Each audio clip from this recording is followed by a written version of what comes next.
Good morning, Bears. How is everybody today? Glad to be with you. It is a fine Wednesday morning, September the 25th, 2018. And we are here to discuss all things bear-related. And as some of you may have seen, we do have the second camera up, and today might have to involve just a little bit of the drummage. After all, I am big drum bear, so it would only be fitting to do as such. Hope everybody's having a great day. It is nice and sunny and green out there. I'm really enjoying it. I considered for a bit actually just filming with my phone the intro section and then going out and gallivanting across the countryside here. At some point I will definitely do that. As some of you saw here in the intro, we got our main camera up as well as second camera up. And drum set is all ready to go over here. So we are gradually getting this working. A little bit at a time. We're making things happen. So, hey everybody, welcome Jeremy Comer. Jeremy Comer is in the house. This is my good buddy with whom I was deployed. Jeremy, welcome to Wrench Life, buddy. You are now a moderator of the channel. But basically everybody's a moderator in this channel. So it just means that nobody can stop you from saying what you're going to say. So just don't get too crazy. You know, Mr. PTSD freak out or something. I'm just kidding, man. But seriously, no, Jeremy's an awesome dude. He and I were in Iraq together. Years ago, in my first deployment, and beware. You're cool, Dom. Dom's actually doing something productive. He's getting stuff done. He's working. Yeah, everybody. Jeremy's the man. He's a legit vet. He's been through stuff. He's come back with his own struggles and injuries, you know, and I was thankful and fortunate enough that I never had any of that happen. But yeah, he's braved legit stuff. So love on that guy, man. Show him the bear love. Jeremy, if you were to have a bear screen name, you know, I always try to sit under this table and then I knock it 6 ways from Sunday. I don't even know if that's the phrase, but I made it a phrase. So there. Yeah. Jeremy, if you were to have a bearified name, what would you like to be called with bear added to your name in some way? You know, like I'm Big Drum Bear. We've got Mama Bear. We've got Dom Networking Bear Tough. We've got Papa Bear. That's appropriate in a lot of ways. I don't know. Do we already have a Papa Bear? Is somebody else Papa Bear? I mean, I'll call you Papa Bear all day long. So, well, okay, that sounded a little gay, but a networking bear is present. Yeah, cool. So, Papa Bear, welcome. David Analog Bear.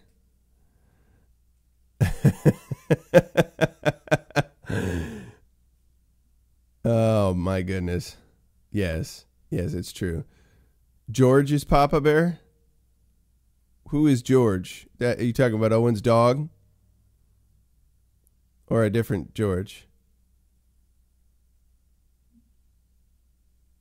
I'm unsure.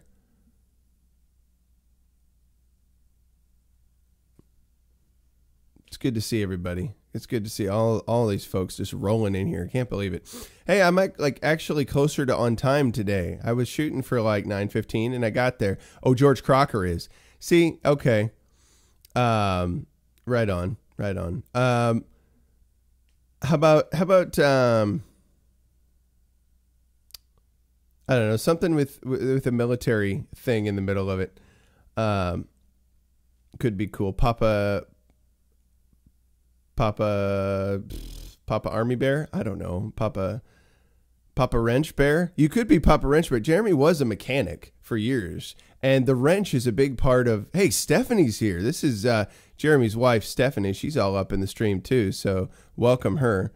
Jeremy should be Embryo Bear. You guys are killing me. Steph, welcome to Wrench Life. You are also... These people are verified by me. They're good to go. No worries here.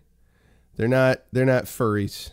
We've had some and furries are welcome, by the way. That's not a slam on furries. It's just a running joke. We've had some of the furry population that's come to check us out.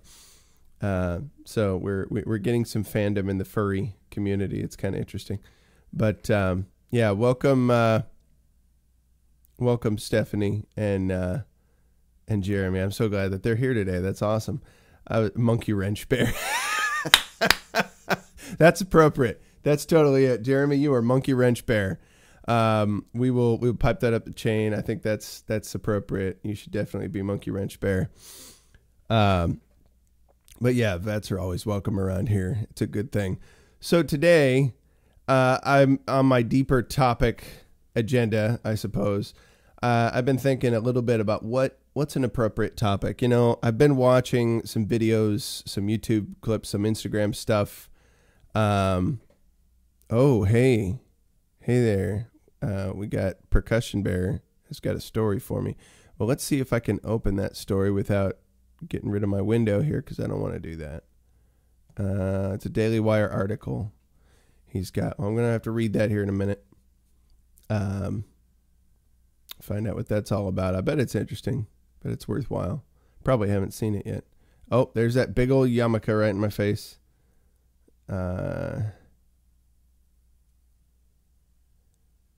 Oh my gosh. Are you serious? Shapiro's going 3 hours. Launching nationally syndicated live radio show. That's excellent. That's what he should be. Shapiro's going for a 3-hour show. Yep. That's about time. Y'all had to know that was fixing to happen.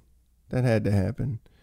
But the more Shapiro in our face, the better. I think that's worthwhile. You know, I think he's just going to have to come up with 3 hours worth of ads. And I think being a Jew, he might have zero problem doing that. As long as you don't ask him to do it on Shabbat and any of the feast days, he should probably be fine. But when you do listen to his ad, be sure to put promo code Ben, and you'll get your appropriate fill of any Helix mattresses, any Bowen brand sheets, any Birch Gold. I mean, come on. Also, you're going to want to go to mypatriotsupply.com. Mypatriotsupply.com is going to make sure that you've got the legal business in order, because they're Jews. Jews know what legal means you need if you're going to shoot that gun. So, yeah, it's definitely time for 3 hours of that. So that'd be fun. That'd be a lot of fun. At any rate,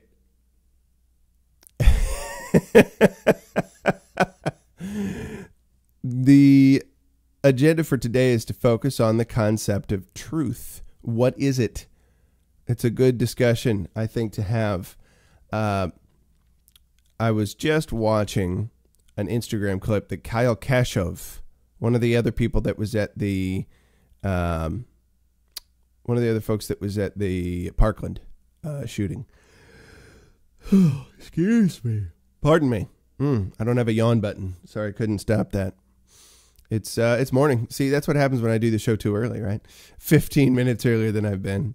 Yeah, Kyle Kashov was like one of the sane ones from the Parkland shooting. And I say sane in comparison to David Hogg, which, you know, David Hogg's just pure ridiculousness. I don't take him seriously at all. And I'm sure, you know, I'm small enough that he doesn't care what I say. So, but if you ever do, you know where to find me, David Hogg, at Big Drum Bear 1 on Twitter. And yeah, share your thoughts. At any rate, so I saw this video that Kyle Kashov had posted on Instagram, and it was Senator Ted Cruz and I believe his wife were dining at a restaurant, and a group of people surrounded them and shouted them out of the restaurant. Basically made them feel threatened enough they had to get up and leave. But I think Ted wasn't really threatened. He was just like, I'm not going to let you put me in a situation I don't want to be in. I have the power to leave. You know, I have the power to get up and say, no. And he's like saying, God bless you to the people as they're shouting at him, basically saying, they're saying, we believe survivors. They're chanting, we believe survivors. And they're basically yelling at him because he hasn't believed the accusations of Dr. Christine Ford. And he's made the statements, I believe, yesterday that he made concerning the outplay of the confirmation hearing process. And in my opinion, appropriately so, because it has been a circus. It has been absolutely ridiculous.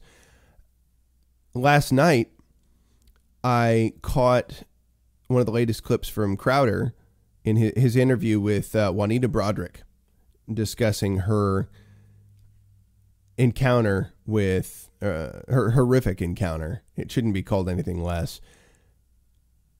With then, let's see here. It was, what was his position? I'm trying to remember. What was he? Attorney General Bill Clinton at the time in Arkansas. Arkansas Attorney General Bill Clinton. There we go. So she recanted her situation with him. Sorry, am I not getting loud enough? Just want to make sure. She was recounting her situation with him, and very, very straightforwardly, with detail and with composure at the same time, with determination. She said, no, the story needs to be told. She's had a book on it called You Should Put Some Ice on That, which disgustingly were the words that in her accounting Bill Clinton used to let her know that she ought to tend to her swollen and I guess injured in some other way lip, which he had bitten and injured in their altercation, in forcing himself upon her. Yes, it was a very, very intense interview. Slick Willie. Yeah, I remember people calling him that back in the day. And the contrast was brought out in this interview that Crowder did between her situation, Juanita Broderick's situation, and Christine Ford's situation, which I hesitate to even call it that, but I don't believe that there is a situation that exists there myself. I'm willing to hear evidence if there's evidence. Thus far, there's not been. There's been more than willingness to receive evidence. Or could there potentially be things that we don't see going on behind the scenes? Yeah, that's entirely possible. But one of the stark contrasts here is that Bill Clinton was known by plenty of people for the stuff he did. And Juanita Broderick actually told people immediately post-seating, right after the incident, right? Right after that horrific thing.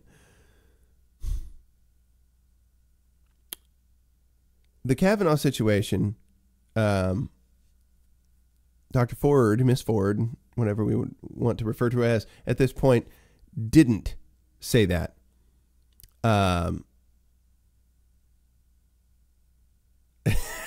Baratic. He makes headroom. Rape. I'm sorry, that was too funny. That was cracking me up. Yes, thank you. This situation's just been ridiculous. So Kavanaugh doesn't have that reputation at all. Kavanaugh has no history of anybody coming forward and saying, well, yeah, he's known as having been a hound dog. You know, that's not there. And so that really struck me. You know, it's like, I'm not saying anything that hasn't already been said, right? I mean, Crowder did a fine job talking about that. So my thoughts are, what is truth? This is one of numerous situations where truth seems to be so obfuscated, so unsure for a lot of people. Those people in that restaurant that hounded Senator Cruz and his wife.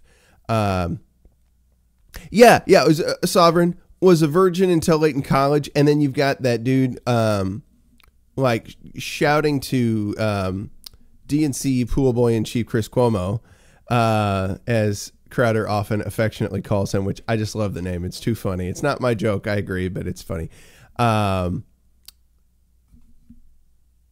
Let's see. He's some dude, I can't remember who was, talking to Cuomo, acting like it's totally unbelievable. You want us to actually believe that you didn't engage in sexual relations until like late into college? Heaven forbid that someone was a virgin, a man no less. Someone with sexual conservatism and propriety? Oh, no. Say it ain't so. It's just, really? We can't applaud that? We can't say, you know what? Great job using good judgment, right? If at all that could be possible. You've got to be a liar. Like, absolute bizarro world. Absolute bizarro world, right?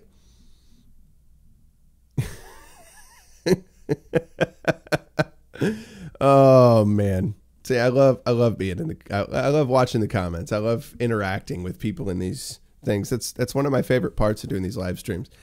Another favorite part of mine will be to not have earthquakes every show, right? That's going to be fun one of these days, some century. But hey, how's everybody doing, by the way, on the flow of the show? Is it coming through nicely? Am I getting any lag anywhere? Am I having the gulag happen? If no, feel free to just say no. The YouTube side of my streaming is showing that it's red, so I have low data. But the OBS side, I have another indicator, and it says I'm all green. So just checking. But it has to go through the OBS first and then into the YouTube. So at any rate. Okay, cool. Yeah, and if you're having lag and lots of other people are not, that just means that it's probably the data in your area. I should have full data. I'm in a house with full Wi-Fi capability, so. Baratic, so good, smoother than Alex Jones's deplatforming. Yeah, right. Oh my gosh. Yeah, that's another thing that I love. I have laughed more in the last 3 months than at most of the times in my life, I think. I mean, just constant. Every day, I'm laughing about something. Jay has me on the big screen. Take a picture of that and tweet it. If either one of you is on Twitter, feel free to tweet that and tag at BigDrumBear1 to show how you do your BDB, right? I love that. I absolutely love that. Thanks, Sergeant Peterson, for letting me know. No lag. Good deal. That was funny, though. All right. So, truth, right? We're talking about this concept of truth. And those people that were in the restaurant harassing Senator Cruz, so many of them were chanting like violently. Well, I should say maybe violent is the wrong word. I want to be precise here. They were chanting with extreme vitriol. Let's put it that way. They were not happy, right? They felt that they were in the right. They were very confident that what they were doing was in support of Christine Ford, right? And I get that. I understand that. But it's so obviously ridiculous. Like, the outplay of this whole thing has had so many holes in it, right? Like, there's not been any rational reason to stand behind this person that I have yet seen, right? Every element of it has said, no, this, at least from what I have been able to view thus far, the most rational explanation of any of it is that this is unsubstantiated. This is an attack on someone to further their own attention in the media. I don't know what. I'm not attributing motive. I'm just saying, I'm guessing at this point. I'm saying whatever her motivations may be, could she be telling the truth? Totally possible, but she's not been doing a great job in making that abundantly obvious. Like there have been ways across just the last several weeks, not to mention the last 36 years since whenever it happened, or 37, I don't know the exact number, where if she wanted to nail this guy for inappropriate behavior, she could have done so, right? And should have done so, right? Had a responsibility to do so. Another aspect of this is that, in contrast to the Broderick situation and the Ford situation here, Bill Clinton was in a position of political power to negatively impact Juanita Broderick. She had reason to be afraid, right? Christine Ford even admits that Kavanaugh and her were classmates at the time, right? They were contemporaries. He's been a judge since then, right? Not too shabby, been doing pretty well. And now he's being considered for Supreme Court Justice. Great. What in the world? Oh, way cool. Thanks for followership, guys. I appreciate that. You guys rock. Everybody's so cool. By the way, I am going to shut my phone's notification off. I usually have that done while I'm doing a show. Yeah, they were both underage, right? That's a good point, Kick Ya. Broderick and Clinton were both well into their adult years by the time that business went down. Not to say that it's acceptable when you're underage, but it should be treated as such if an incident like that happens underage, right? The idea about the truth of it. Look, okay, I want to make a disclaimer, right? I want to make a caveat right up front. I've definitely had issues in my life where honesty hasn't always come, what's the word I'm looking for? Right up front for me. Like, it's not been the easiest thing for me to grab. I've told lies when I've been scared. I've not only done it in my child years, I've done it in my adult years at times. I'm ashamed of it. I feel horrific when I know. I mean, even if nobody catches me right away when I do it, right? And it's not always about a big thing. It's usually about small things, but it doesn't matter where you're doing it. The principle of honesty is like massively important. I think in the last couple of years, I've been learning it more. And I've been confronted with myself even more at times. I'm not saying I go around lying all the time, but I don't know, maybe I'm more stringent on myself than other people, you know, about that kind of thing. Or I'm harder on myself about it. Like, I know specific points and times in my life when I haven't valued honesty like I do now. Big deceptive bear. Oh, man. It just popped up and instantly it got me, man. That's so good. Like, I could laugh at just the comments from these live streams all day long, and that'd be enough reason to do this.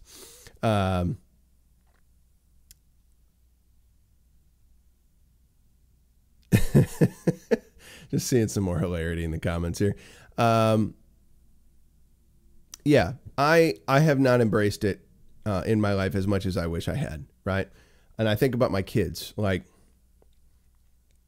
I've mentioned it to them before that I haven't always been in anywhere near perfection in any of these things. I haven't even tried for perfection or even a subpar, you know, at plenty of times in my life. But I want myself to in every way that I can more and more, right?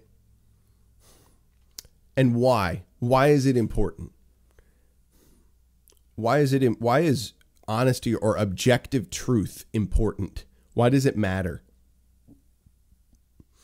If you don't have a grasp on it and you create an environment for others not to have a grasp on it, then how do we orient ourselves in the world, right?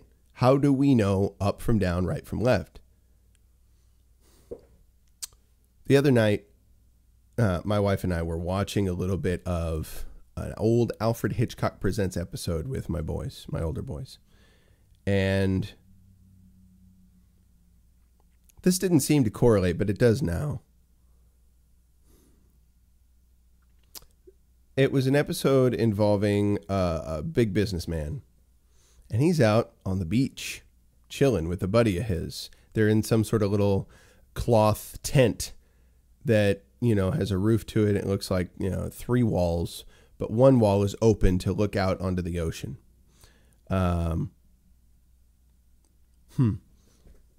While they're doing this,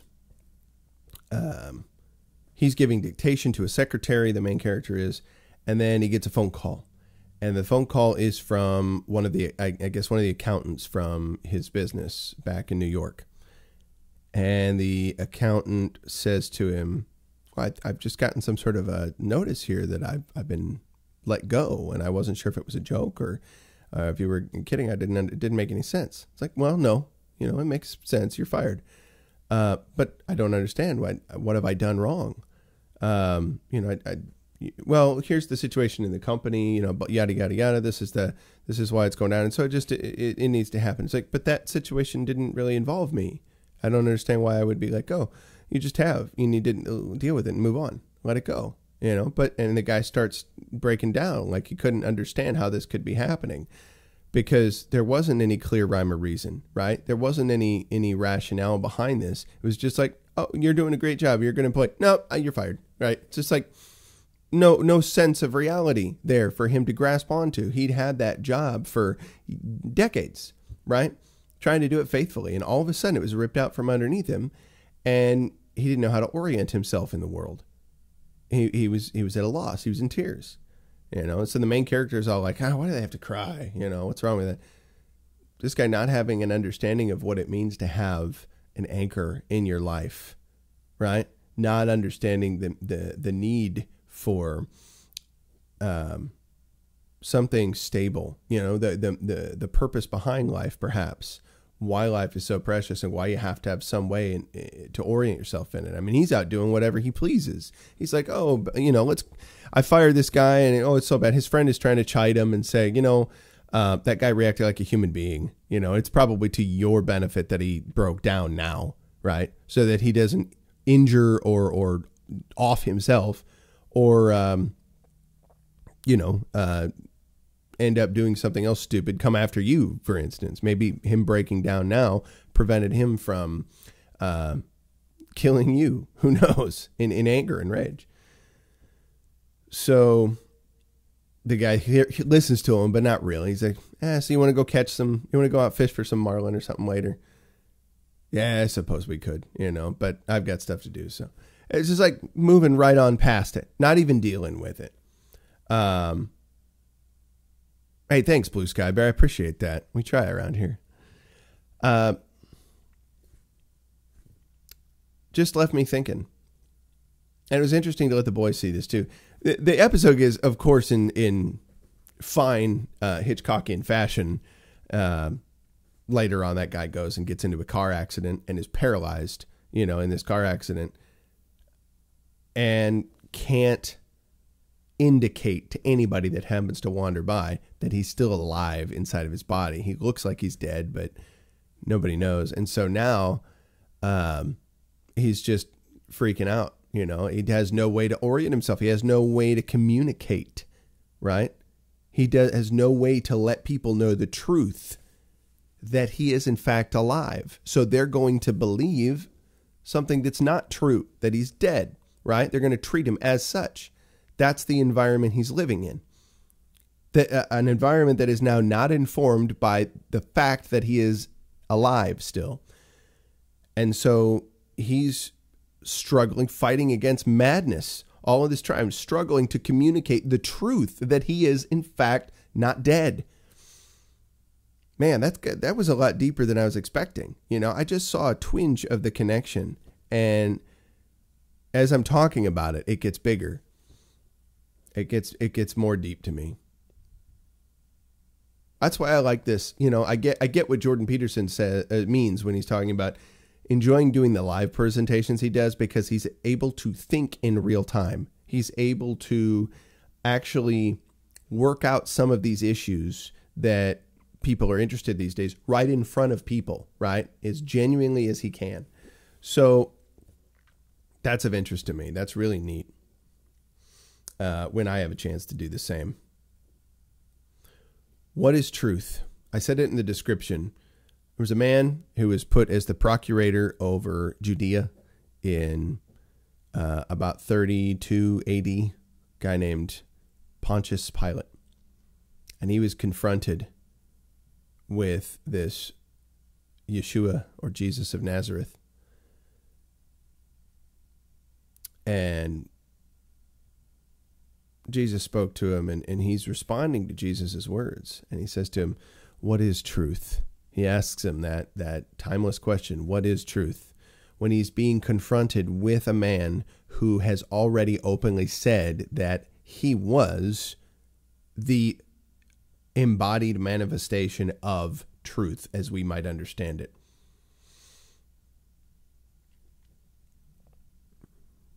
Truth. What is truth?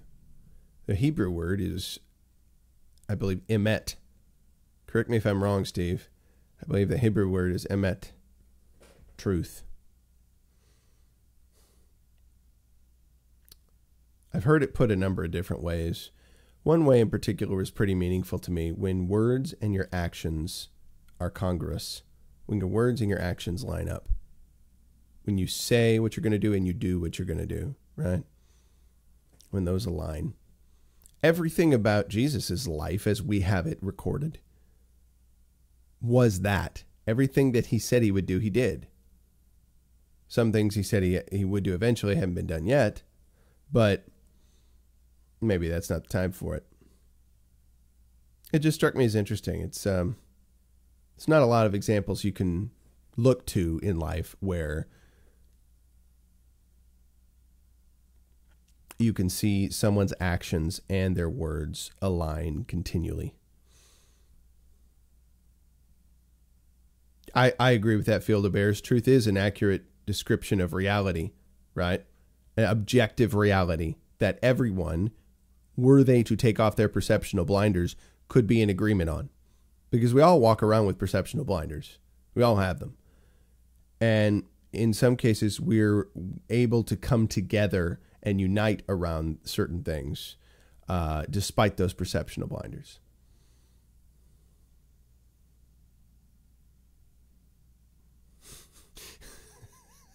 Thanks, Jeremy Comer, for informing us.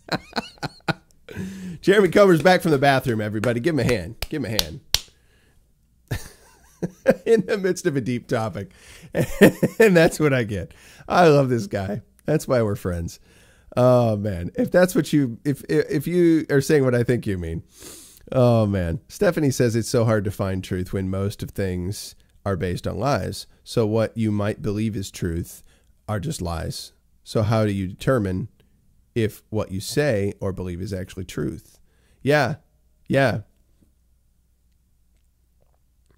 Oh, 15-minute chat with some Jehovah's Witnesses. I thought you meant you're coming back from the restroom. You just said S, so I thought you were abbreviating. You're taking a number 2. If that's not the case and you were actually talking with J-Dubs, then rock on. Enjoy that. Jeremy he was raised as a Jehovah's Witness, actually, weren't you, bud? So that might make that interesting. Okay, good, Stephanie. Thank you for clarifying. Oh, my goodness. That's hilarious. Well, that was my misunderstanding. Ugh, me too. Oh, my goodness. Yes, thank you, Stephanie. I know, right, Kick ya? Gosh darn it. If you want to learn more about Jehovah's Witnesses from the perspective of those who think it's a cult, there's a book called Kingdom of the Cults by a man named Walter Martin. Interesting author. Had a lot to say. Of course, it's worthwhile, I think, to get to know Jehovah's Witnesses and understand their theology more in depth from their own perspective. But from an honest take, right? It's useful. Whenever you meet a Jehovah's Witness, you can always ask them, really? You're one of the 144,000? And many of them may not know whether they are or not. And by that, I'm referring to the 144,000 which are sealed in the book of Revelation. You want to learn more? Go ahead and check out that book. It's a good one. But whenever you meet a Jehovah's Witness, you can ask them, what tribe are you from? They might look at you with a bit of bewilderment. love Jehovah's Witnesses. We had a wonderful lady named June who used to come to our place when we lived in Sunnyland. And she'd come with a couple of different friends and have chats with us. She's a nice lady. Had good discussions at times.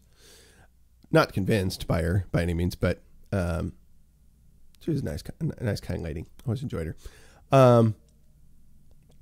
At any rate, so truth.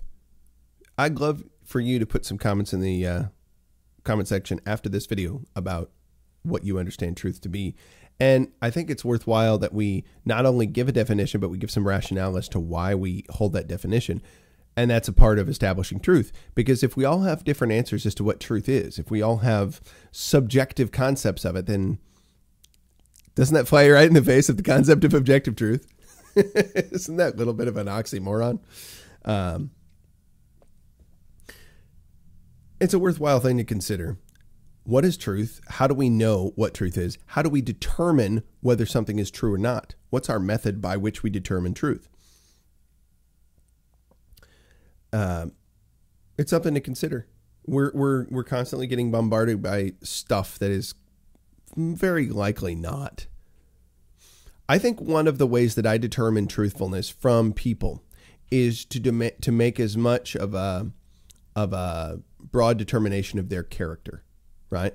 To look at the whole of things that they have said and done and the ways they've acted. And if I see, by and large, that their character is of worth or merit, then I'm inclined to believe that what they're saying is likely true. It's kind of like what Big Bear says. I may be wrong, but I'm not lying. So they could be misinformed. They could be incorrect. Doesn't necessarily mean that what they're saying is a lie, right?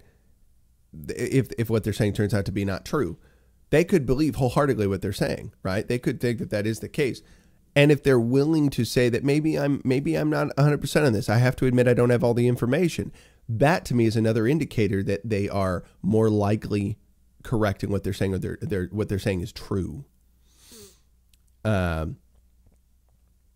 is a responsibility we have to try and be accurate to help improve our truthfulness, right? To the best of our ability. But we have to speak based on what we know.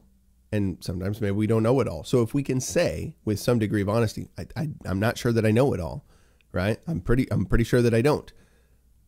But this is what I believe to be the case. Then that's true, right? That's absolutely true.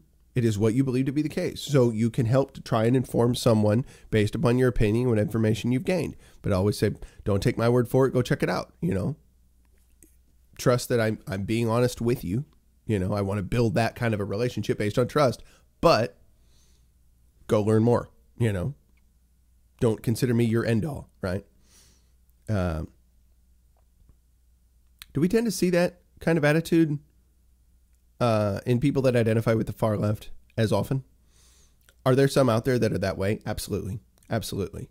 And I applaud those people who stand up for truth, that say, I don't have all the answers, and they're okay with it. Their worldview isn't threatened.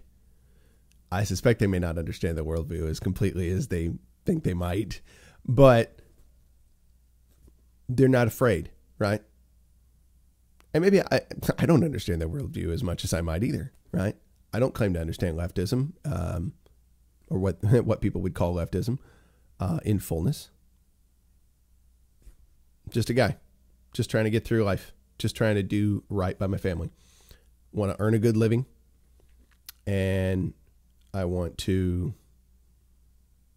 provide opportunities for my kids, for them to grow, to learn. I want their character to develop. And that's something I can do whether or not I have a living. It just, I think in some ways makes it a little easier, at least when I can pay bills and I don't have debt. If nothing else, if I can pay bills consistently and I don't have debt and I can have some savings for emergencies, that's success. That's successfulness to me. Anything else beyond that, man, wow. That in and of itself is a huge blessing if I can get to that point. But to teach my kids to pursue that, because if they pursue that, they're putting themselves in the best position to be truthful, right? I think it was Solomon who wrote a proverb about this. Let me not, Lord, be poor that I seek to steal, and let me not be so rich that I have conceit in my own riches, right? I'm paraphrasing it, of course, but I don't want to be too far one way or the other, you know. Struggling makes you get desperate, you know, and it's not truthful in some ways. It's poor management of what you've been given, right? You aren't being honest with yourself and how you're managing it. It takes work, it takes hard work, much of which I've not put in yet. Not enough. Some here and there, sure, but not enough. Let's be honest. It's all about truth today, so let's be honest.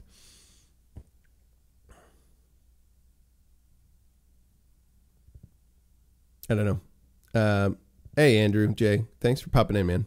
Always am glad to see Andrew here. Any Andrew, all Andrews. Oh.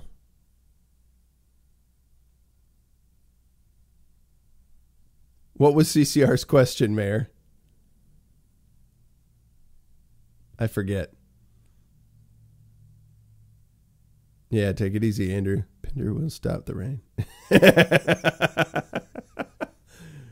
Andrew W for the win, for winning. Nice. Now, Mayor, what was CCR's question? Because I forget. I remember Creedence Clearwater Revival, but I'm not sure of the question that you're referring to. Oh, who will stop the rain? Gotcha. I missed that part. You guys always have separate conversations going on in the chat, which I appreciate. Well, all that said, I thought you guys might like a little drumming today, and then I want to talk a little bit about some of my drumming, right? I'll be honest. I am not what I think I should be in terms of my percussive abilities, and I want to continue to improve that.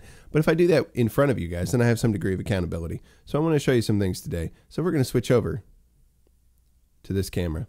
And you're going to hear my voice distantly because I'm not going to be right by the mic, but it'll probably be better for your ears with the drum kit. I don't know whether it'll distort or not. All right, so camera 2, let's go over there. Now, I have everything set up here appropriately. Let's see, I'm picking my favorite weapons of choice.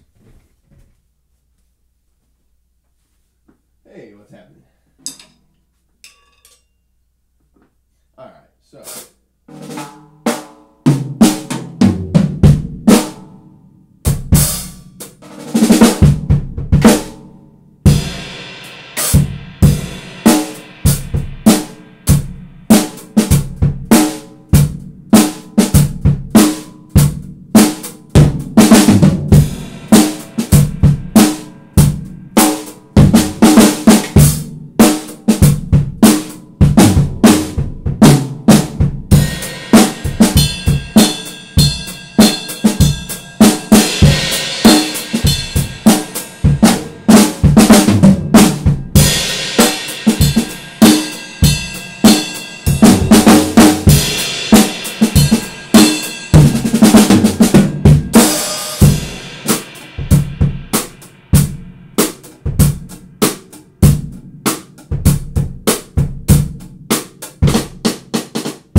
So,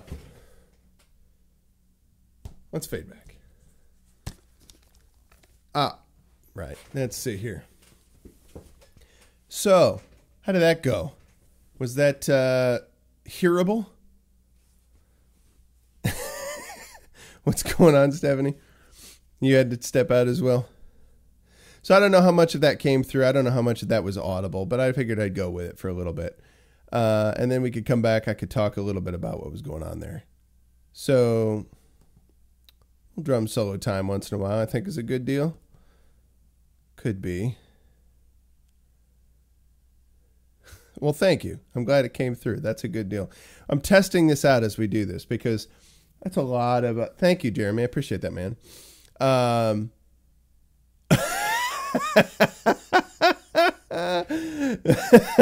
You guys are great. I love it. Mofo Nature Bear, appreciate that, man. That's so funny.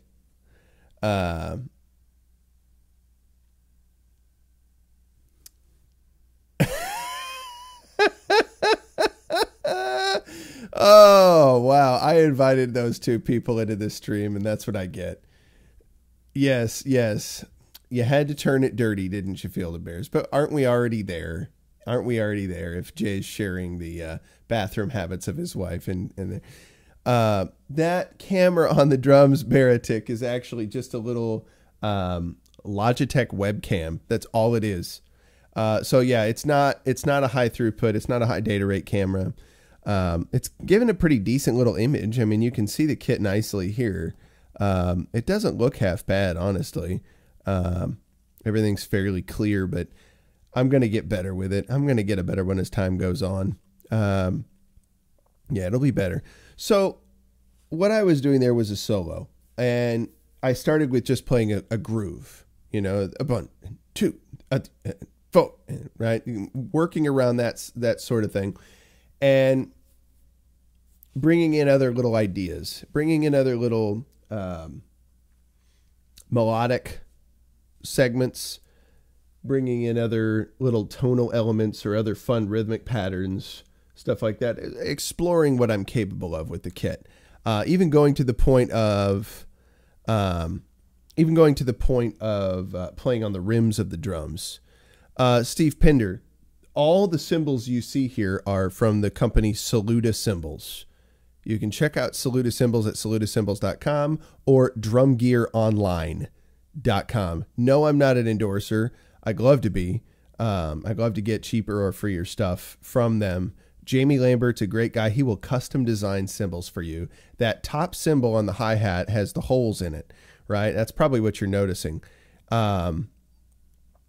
Yes, I love my hi-hats. In fact, the bottom hi-hat's actually an old Zildjian New Beat hi-hat. Like Neil Peart from Rush, the hi-hats he had on his kit for years were Zildjian New Beats. And so the one on the bottom is one of those. No,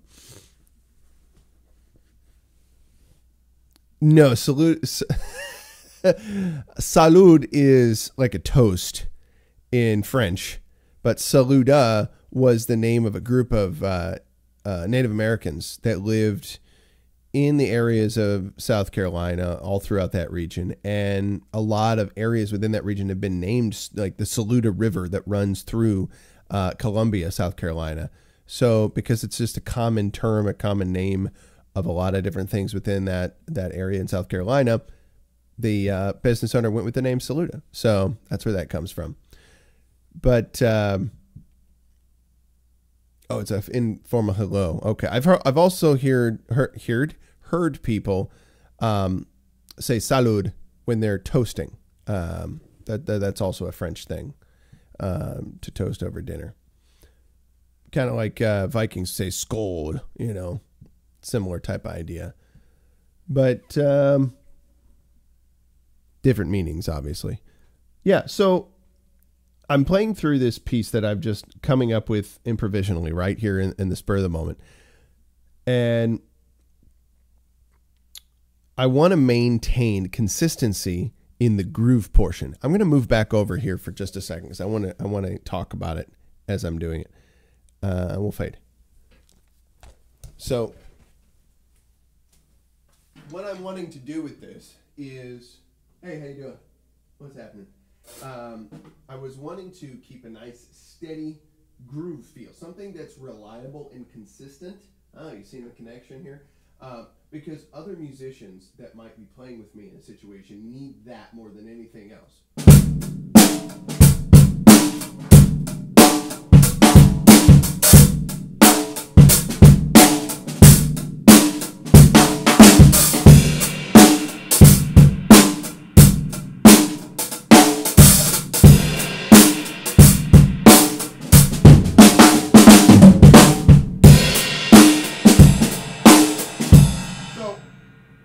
Right there, in that portion I'm doing.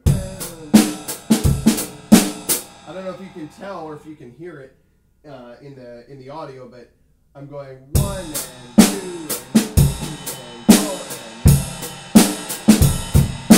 right. So I'm doing the ride cymbal 1, 2, 3, 4 on all the main dominant beats in my groove pattern. All the non-dominant or the upbeats, I'm playing this hi-hat with my foot. 1, 10, 2, 10, 3, 10, 4, 10. And so that gives more consistency to the overall drum beat.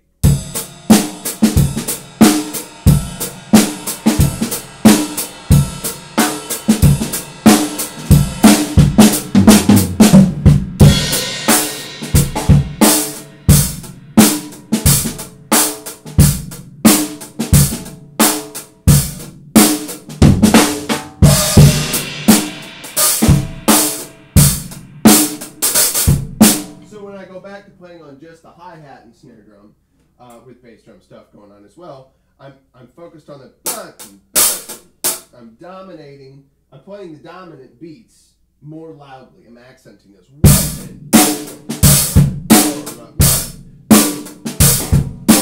1, 2, 4, right? Those heavy popping dominant beats, right? But you can still hear the backbeats or the upbeats, right? 1 and 2.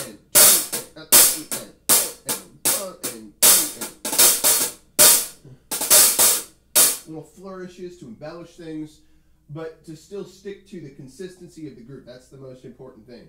Embellishment's not necessarily going to hurt you, but you got to stick. If you do too much of it, it'll get you off track. So, and it'll get other musicians off track, which isn't good. Then we're not playing music. Then we're not working together. Then nobody knows what the heck's going on, right? Nobody's served. So.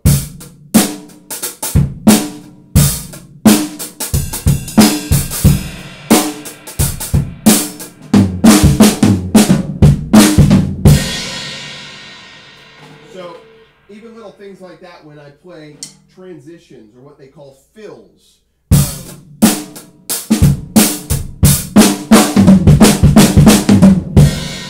1 and 2, yeah, I think, and a pop, yeah, right? You're still keeping that feel.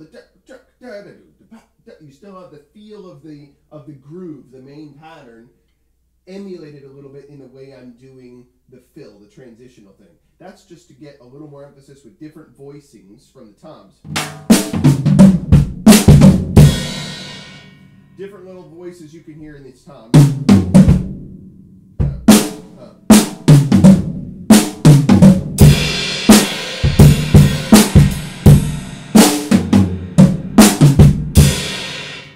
Getting the rhythm to continue to push it forward. You still feel that. You still feel that emphasis, that pattern, but I'm spreading it out a little bit to indicate, hey, I'm going to move into a new section now, right? So I'm communicating effectively while keeping the original rhythmic concept in the way I do that. And I wanted to play for you a little bit because I enjoy being able to play for you, but I'm going to come back over here now. I also wanted to illustrate to you how aspects in the way I put together a drum solo or a drum part directly relate to this whole concept of truth. There has to be some sort of rules and consistency in the way I'm playing my music because I'm communicating when I'm playing music, right? I'm communicating when I play music with other musicians, or in this case, with just myself, right? There's nobody else here but me. But even when it's what you do when you're alone, what you work on when you're alone, that's going to determine what you do when you're out on that stage, right? If you don't practice playing solid grooves by yourself, you're not going to communicate effectively with solid grooves when you're on stage. And people are going to have a harder time working with you, playing with you, right? Are you seeing the parallels that are jumping right out here from this? This is why I love to teach young students, because everything that you can learn about being a competent and successful musician goes right into how you live your life. It's why I say you have to learn how to play mentally, physically, spiritually, or in a sense of your higher purpose, and relationally. All those aspects are important continually. But in order for that to function, you have to have an objective standard, right? You have to know when you're hitting a mark or when you're not. And if you eliminate the concept of a mark altogether, you can have some people that are like, I'm playing in time. I'm playing at 144 beats a minute. And somebody else is like, no, I'm playing at 144 beats a minute. Your metronomes are not counting the same thing as a quarter. Like one metronome set at eighth notes as the main beat, and the other metronome set at quarter notes. That's going to give you a totally different perspective, right? I'm going to show you what I mean. I'll show you exactly what I mean. In modern Western music, we have this concept of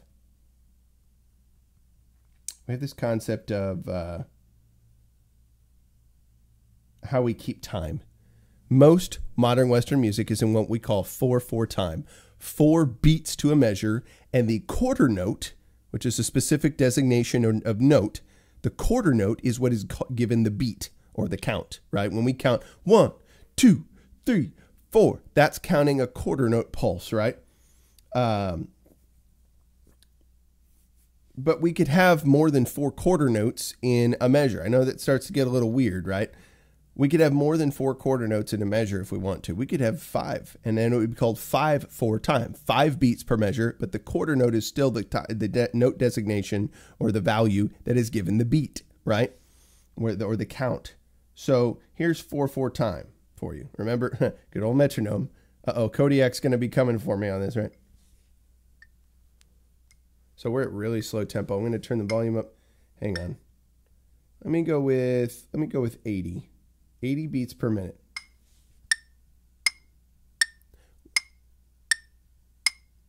So 1, 2, 3, 4. That's 80 beats per minute with the quarter note pulse, right?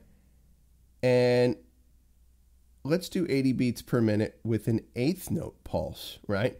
The eighth note, there's 2 eighth notes for every quarter note. You can take a quarter note, divide it in half, and have 2 separate little beats that playing those 2 beats should take up the same amount of time as playing 1 quarter note, right? Playing 2 eighth notes should take you the same amount of time as playing 1 quarter note if you're in the same tempo, right? Now, let's hear eighth notes at 80 beats per minute, because if your eighth note is your base unit of counting, right, then this should be twice as fast now. Hang on a second. Well, let me restate that. It's the same tempo, right? It's the same tempo. I'm stating it incorrectly. It's the same tempo, but your unit of measure is different, right? You're counting eighth notes at 80 beats per minute, right? How would this is how you would count 8 notes at 88 notes per minute, right? But this is how you would count quarter notes at 80 quarter notes per minute, right? Hang on, I'm trying to go back to my subdivision. Where's my Oh, that's because I got to change it to 4/4 time. So that's 8 quarter notes at 80 quarter notes per minute. But what if I want to think about eighth notes, right?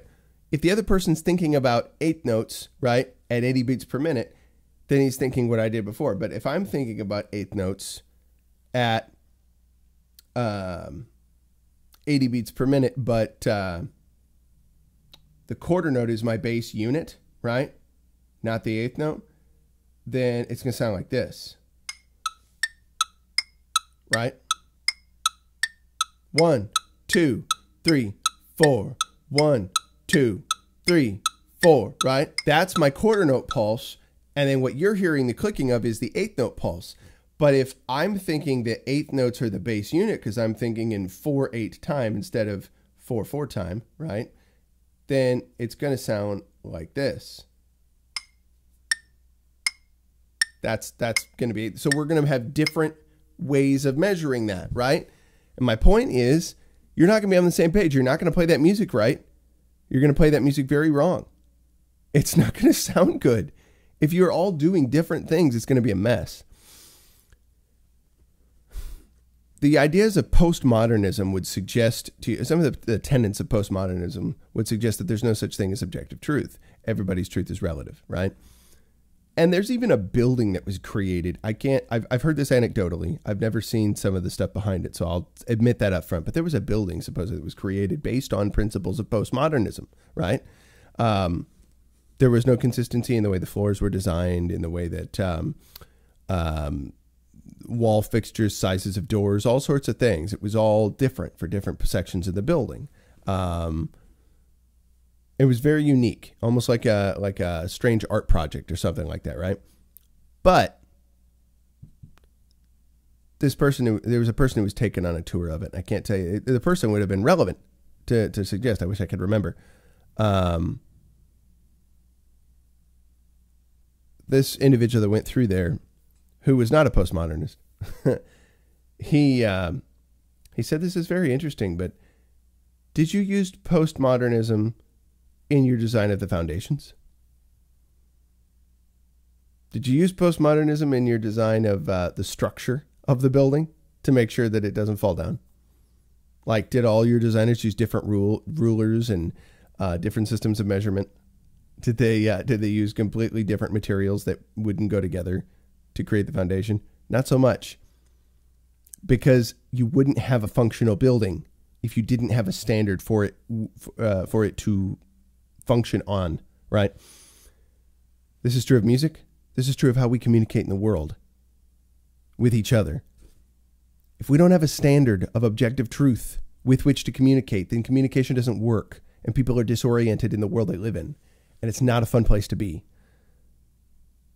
It becomes more and more and more burdensome when everybody says, well, what I think must be the right truth. You know, I don't even have to have evidence to back up my claim, right? I can just say what I want, and I decide it's true.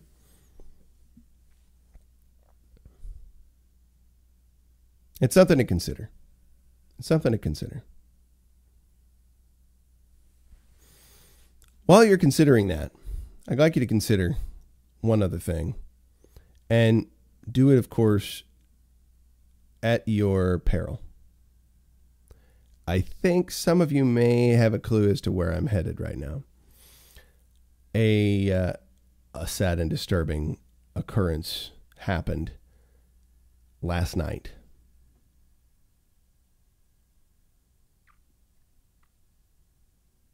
You see, when I start my day, I usually prefer to start my day with... Somebody's laughing. Somebody already knows where I'm going. When I start my day, I usually start my day with a beverage. And at least for now, I have to do it in, a beverage vessel like this one.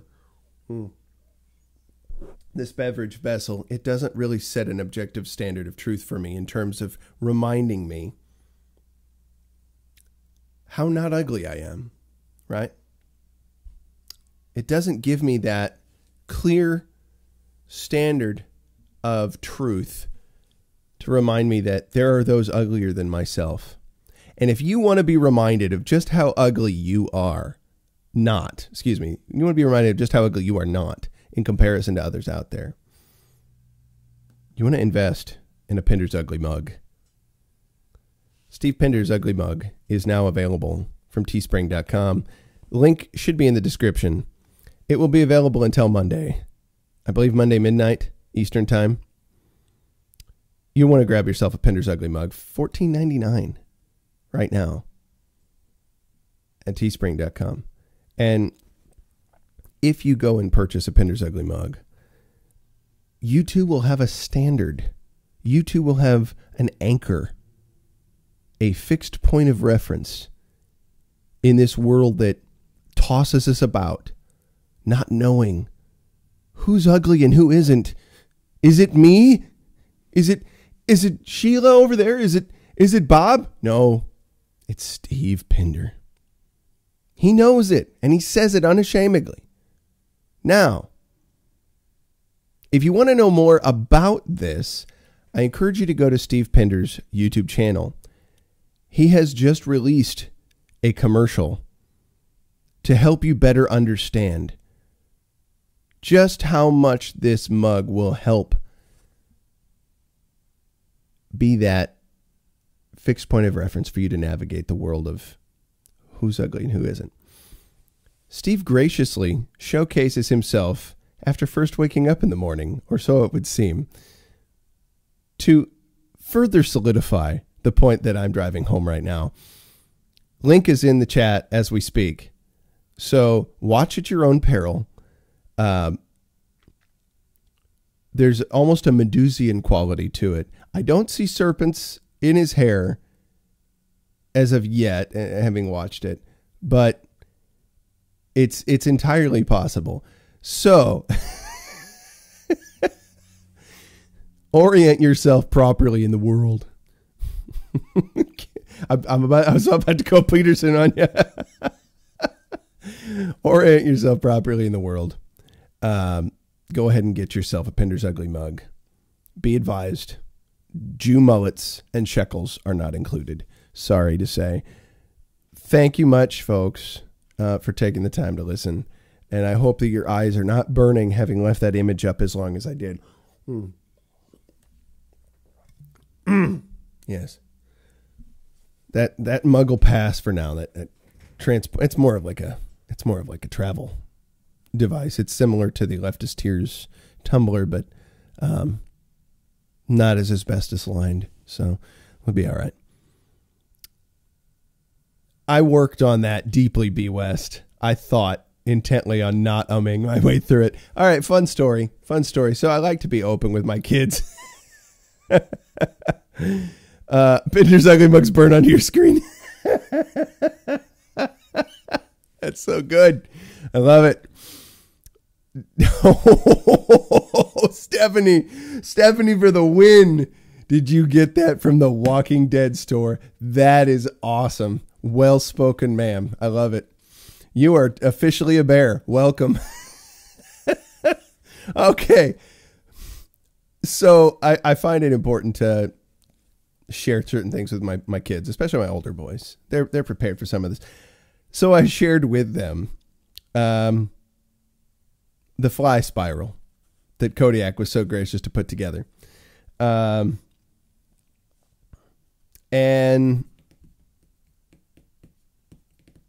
what was I going to say about that was cracking me up? Somebody said something a minute ago. Now I can't remember.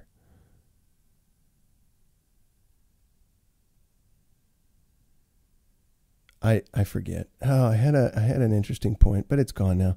That's okay. That'll happen. Yes. So, yeah. The fly spiral. I shared that with them. There it comes. It's coming back to me. The umming ad nauseum. And, excuse me, my older son was rather, after a time, annoyed by it. Like, he thought it was hilarious at first, but it's just like, you're still doing it? There's still umming going on? Really? Really? He was about to spiral from the umming 10 feet under. He was about to spiral from the umming. And then he's trying to tell me about something, and he's umming, and he can't stop himself from cracking up at the fact that he's umming. He's like, gosh dang it. I was like, yep, you inherited it from me, son. I'm sorry. You've got the same problem. It was just it was a fun moment as a dad. I was like, fun, and then at the same time sad. I'm like, what have I done? What have I done? I have a responsibility to reduce my ummage for his sake, to give him a possible future where umming doesn't happen every 5 seconds. So funny, very amusing. I enjoyed the heck out of it. I know my second son, Jackson, he was dying laughing the whole time. He was cracking up at it. Both of them thought it was pretty funny, especially the moments of absolute spiral. So, thanks to Kodiak for putting that together. If there's a shorter version that has, I don't know, a more tasteful amount of ums and so's and such, that might be a wonderful thing to release. You know, you did Pinder's laugh track, and that was only a couple minutes at a time. We have to go full 15 with me. It was fun. So yeah, head over to Kodiak's channel. Just look up Kodiak Owen Benjamin, and you'll find it. But let's see here. Yeah, that's the majority of what I wanted to share with you today. Okay, so I've got a few more in there, I know. A few still left. I hope all of you go forward in your day today and consider, I am fighting the ums, you're right. I want you to consider what truth is. Can you articulate what truth is? Can you live it? Can you understand the value of it? Why it is so insanely important, even when it's hard? I'm still struggling with it. I will every day. We all will. Hopefully we get to a point where we're less struggling with it and we're more doing it by default. That's just the way we live. Well-spoken, Baratic. 4 lights! One of my favorite bits from Star Trek The Next Generation. Always good. I love that anytime Big Bear's talking about that, he always says, it's... There are 3 lights, you know. He's always saying 3 lights. It's actually 4, and they're trying to get him to say 5. They're trying to do the Orwell thing, right? Like 2 + 2 is 4. No, 5, right? It was straight out of Orwell's 1984 stuff. But Big Bear, whenever he talks about it, he's like, there's 3 lights, and they want you to say 4, you know? So... It's interesting. It was just cracking me up every time he recounts that. I'm like, I'm such a Star Trek nerd. I know there are 4 lights when they're trying to get him to say 5. But I'm not going to go out there and correct him on it. Like, well, I guess I just did, didn't I? But I don't go like messaging him and saying, Big Bear, you got to get this right. And it's like, the point is made, right? And I don't think he's that big of a Star Trek nerd that he cares. If he is, that would be hilarious. If he's a big Star Trek nerd, that'd be really funny. But see, he's actually a productive individual in society. He does like masculine tree work. He's 6'7". Yeah, I think he's got more important things to do than care whether it's 3 or 4. But truth is important. Come on, you got to get it right. No. It's fine. It's just funny. So, go forward and do truthful things. And until next time, engage your mind, engage your body, and engage your heart. Seek to serve the ultimate purpose. Bears, I love you all. Jeremy and Stephanie, thanks for joining us today. Always glad to have friends here. And you're all friends. Be truthful to one another. Love you, Bears.